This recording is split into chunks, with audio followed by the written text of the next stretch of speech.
Some viewers may find the following video disturbing. Viewer discretion is advised.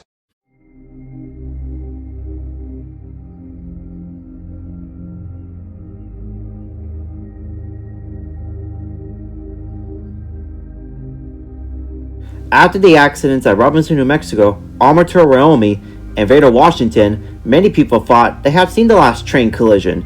However, in 2013, the fears came floating back. On December 30th, 2013, at around 4:34 a.m., BNSF empty coal train EMLM-NAM 0-16 was preparing to enter the siding near the town of Keithville, Louisiana, after the train dispatcher issued the BNSF train crew a track warrant audio from Law Street to Keithville with added instructions to clear the main line at the last point. The train consisted of BNSF SD70 MAC number 9735 leading, TFM known as KCSM SD70 MAC number 1623 trailing, 124 empty coal cars, and finally 2 DPUs in the back of the train, which were KCS SD78 number 4153 and BNSF SD70 MAC number 9679. The train had 2 crew members, consisted of an engineer and a conductor. The crew inspect their train and complete an air brake test before departing Tin Hut, Texas at 1:55 a.m., about 3 hours and 25 minutes ahead of schedule.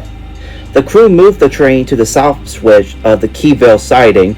The engineer and conductor had been briefing about the tasks necessary for the train to enter the siding. As agreed during the briefing, the conductor remained at the switch and informed the engineer by radio when the train was clear of the main line at the south end of the Keithville siding. The engineer then lined the switch at the south end of the siding back for the main track movement and then traveled by van to the north side of the siding to wait further movement audio from the train dispatcher. At this time, the switch at the north end of the siding was aligned in the normal position for the main track movement.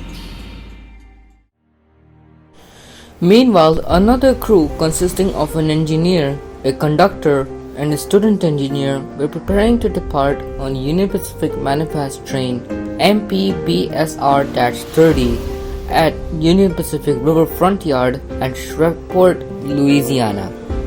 The train consisted 3 locomotives with CSX ES44DC number 5348 leading, CSX AC44CW number 72, and CEFX AC44CW 1026.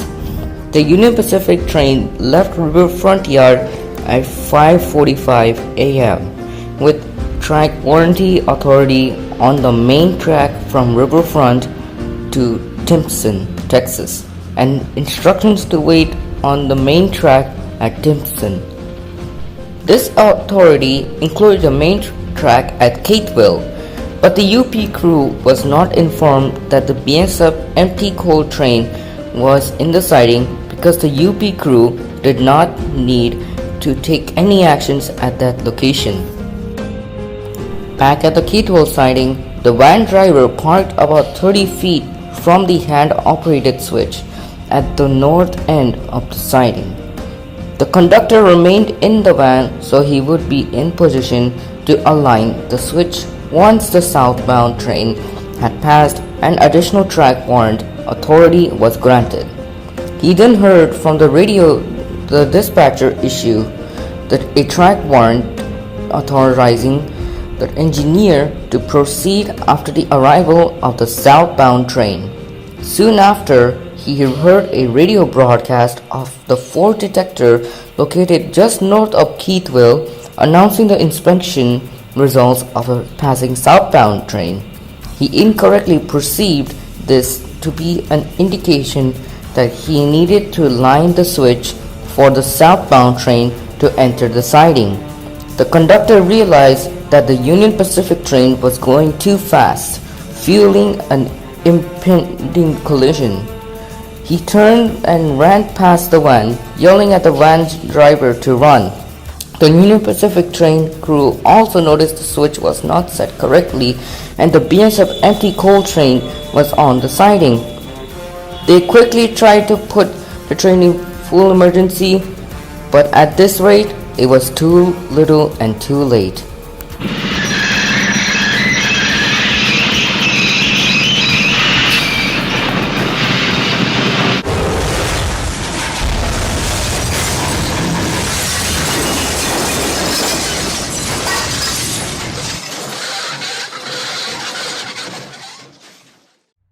a moment. Right now, though, an update to breaking news out of South Caddo Parish. A moving train has collided with another train. It was parked on the same set of tracks. This is at the intersection right in Keithville, the Keithville Spring Ridge Road and Old Mansfield Road at Klingman.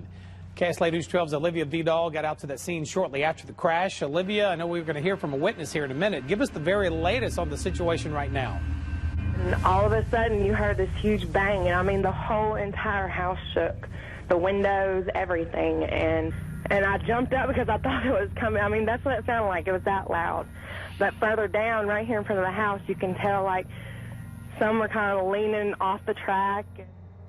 Right now we have officials on scene who are really just assessing the damage and assessing the area to make sure that we don't have any other situations or any serious situations. We believe that everything is contained. There's no hazardous materials that have spilled, so we believe everything is safe. No cause for evacuations at this time. The Union Pacific Manifest train collided with the BNSF empty coal train at 6:37 a.m. The force of the collision caused all 5 locomotives and 12 cars to derail. The 1 car from the Union Pacific Manifest train, while 11 cars from the BNSF empty coal train. Within minutes after the collision, fire trucks, ambulances, and police arrived on the scene after the neighbors heard a loud crash. However, there was a diesel leak on one of the locomotives, but thankfully it didn't catch fire. Luckily, no one was killed in the collision, but 4 crew members, the 3 from the UP Manifest train and 1 from the BNSF empty coal train, were injured. But everyone was wondering the same question: how can a collision happen like this, and why? When investigators from the National Transportation Safety Board, or NTSB for short, were on the scene and looking into the wreckage, they found the switch at the north end of the siding was set for the siding. When investigators interviewed the BNSF train engineer who had aligned the switch, he said he aligned the switch for the siding before observing the approaching train, and then realized he had aligned it incorrectly. This occurrence was more likely similar to the 1956 Robinson, New Mexico train collision. So the NTSB pointed the finger at the BNSF train engineer for improper precision for a switch for the movement into the siding occupied by the BNSF train. However, there was one positive effect in this accident.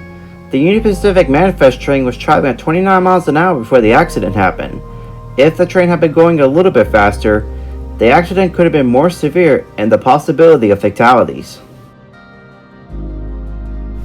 In the end, all 5 locomotives were repaired and returned to service, but BNSF 9735 sadly lost its original paint scheme and is now painted into the H3 scheme.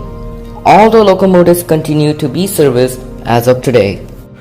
8 years have passed since the collision, but sadly, this was not the only collision to occur in a siding, and more likely not be the last.